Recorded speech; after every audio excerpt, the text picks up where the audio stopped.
पंजाब केसरी में आप सबका स्वागत है। मैं हूं चंद्रशेखर धरनी। इस वक्त हरियाणा सरकार में कैबिनेट मंत्री कृष्ण बेदी जी हमारे साथ मौजूद हैं। बेदी जी, स्वागत है पंजाब केसरी में। जी। बेदी जी, जिस प्रकार से हाल ही में आपने एक सफल सम्मेलन जींद के अंदर आयोजित किया, उसके अंदर कौन कौन सी ऐसी प्रमुख चीजें थी जो इम्प्लीमेंट करवाई गई या आगे हो जाएंगी?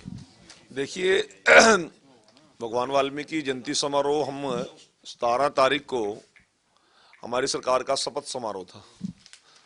संत समाज प्रचार प्रसार हमारा एक डिपार्टमेंट है, उसके तहत हम सभी महापुरुषों के जयंती समारोह सरकार के द्वारा मनाए जाते हैं।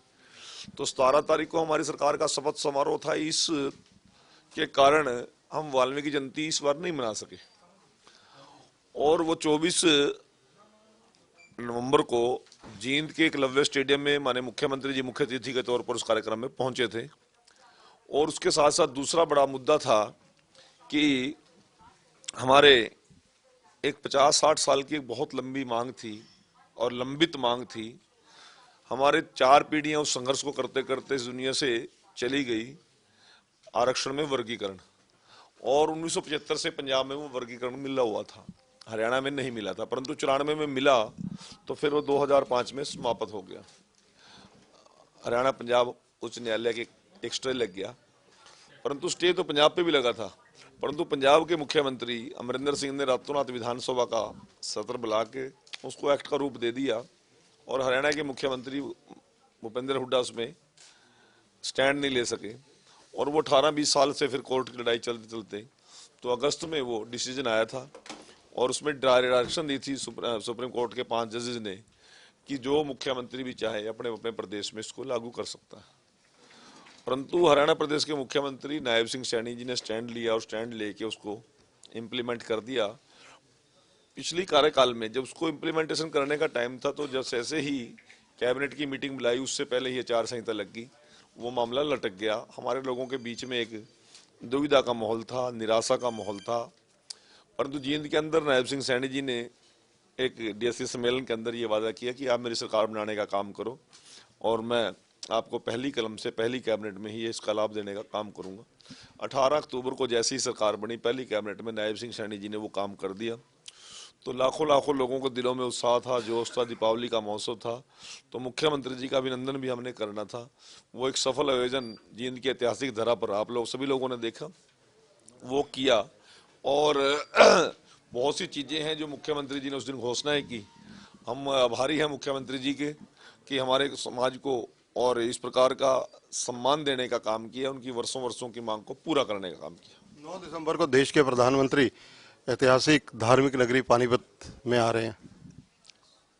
हमारे हरियाणा प्रदेश के माननीय मुख्यमंत्री जी ने कल विजिट किया है पानीपत में।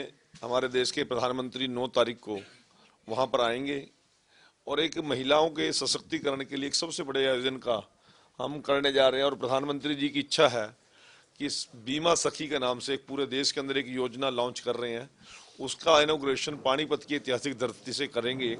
क्योंकि एक बहुत बड़ा वर्ग आज परिवार को मजबूती का ताकत देने का काम महिलाएं कर रही हैं और उसमें यदि बीमा क्षेत्र से महिलाएं जुड़ेंगी तो देश को भी मजबूत करेंगी और अपनी आर्थिक स्थिति स्वयं की मजबूत करेंगी।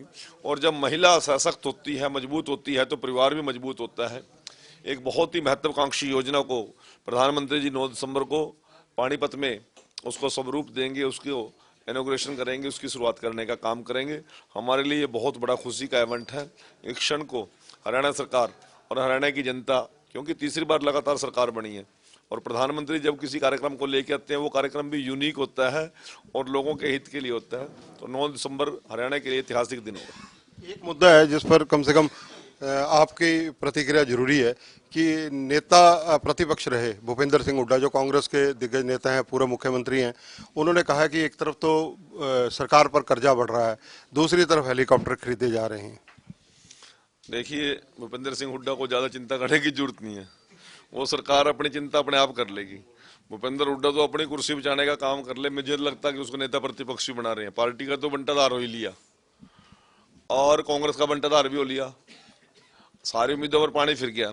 अब प्रतिक्रिया देने के लिए कोई प्रतिक्रिया दे और अपनी जेब मिटाने के लिए प्रतिक्रिया दे बस इतने की बात है, और भूपेंद्र हुड्डा की कहानी तो कहीं है नहीं कुछ। संविधान दिवस है, इस पर क्या कहेंगे हमारे दर्शकों को? संविधान 26 नवंबर को देश के प्रधानमंत्री नरेंद्र मोदी जी ने, क्योंकि संविधान का आज संविधान दिवस के रूप में 75वां जन्म दिवस मनाया जा रहा है, और पूरे देश भर में डिस्ट्रिक्ट हेडक्वार्टर पर केंद्र की सरकार और प्रदेशों की सरकार इस संविधान दिवस को मना रही है।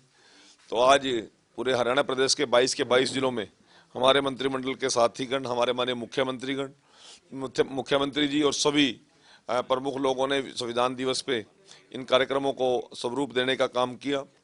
और 2015 में 26 नवंबर को प्रधानमंत्री जी ने 125वां जन्म जयंती समारोह था डॉक्टर भीमराव अंबेडकर जी का, उस पर इसकी घोषणा की थी। और वो घोषणा और अब हर वर्ष 26 नवंबर को हम संविधान दिवस के रूप में मनाते हैं।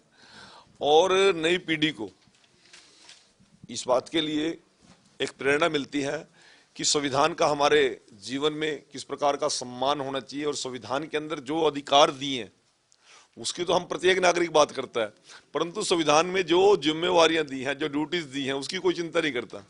हमें जहां संविधान में मिले अधिकारों की चिंता करनी चाहिए, वहां पर जो हमारी ड्यूटी तय की है संविधान के अंदर एक नागरिक होने के नाते, उसका भी निर्वहन हमें करना चाहिए।